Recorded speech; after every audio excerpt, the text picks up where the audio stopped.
Here's a confrontation between UNC student protesters Sami Siddiqui, Maya Little, and campus police officer Hector Borges. But like, why did you have to lie though? Why did you have to lie though? Why? Because I'm in uniform, that's why. That uniform, or the lack thereof, is at the center of a new controversy among Silent Sam opponents, and what you just heard is from the video that started it. But don't say you didn't lie, because because you lied. The idea that you have two different names. It's like you're on aliases. That's weird. Siddiqui shot this video last Thursday. He and Little say they were walking to McCorkle Place to see the aftermath of the fire at the Davy Poplar. That's when they saw a familiar face from behind the yellow caution tape. It was Officer Borges, but Little thought he was named Victor. And I said to him, Victor, Victor, and he didn't respond. But I knew it was him. I recognized him. I talked to him for a few hours sometimes. Little had met Borges at a Silent Sam protest back in August. She says he began showing up at the monument often to chat and offer support. But he wasn't in uniform. He was in plainclothes. He went by the false name of Victor and did not reveal he was really a police officer. He tells me he's an auto body mechanic, and he's a war veteran. He's suffering from PTSD, and he's suffering from anxiety.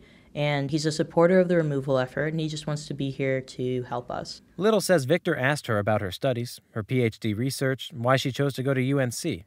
But then she says it turned more personal. I revealed to him at one point that, I have really bad anxiety. I deal with it, and I take medication for it. And after finding out someone's not who they said they are, well, you start to think, why was he asking me these questions? Fast forward to last Thursday when Little discovered Victor was actually Officer Borges.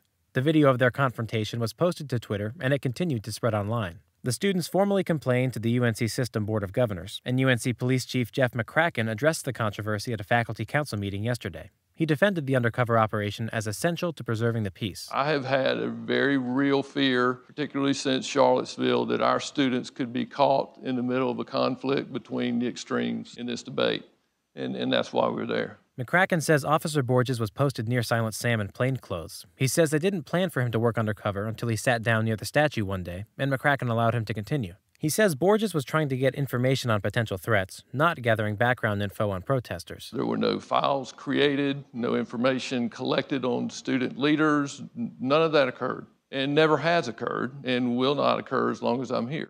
Chancellor Carol Folt backs UNC police on this issue. She says the university isn't spying on students, and they aren't lying about it either. But Maya Little says a trust has been broken between students and the administration. It makes me feel a little bit like my rights as a student, my rights to protest on this campus are a bit violated. Even so, Little and other protesters aren't giving up. They're calling not only for the end of Silent Sam, but also for the end of what they say is campus police infiltration. In Chapel Hill, I'm Jay Siebold.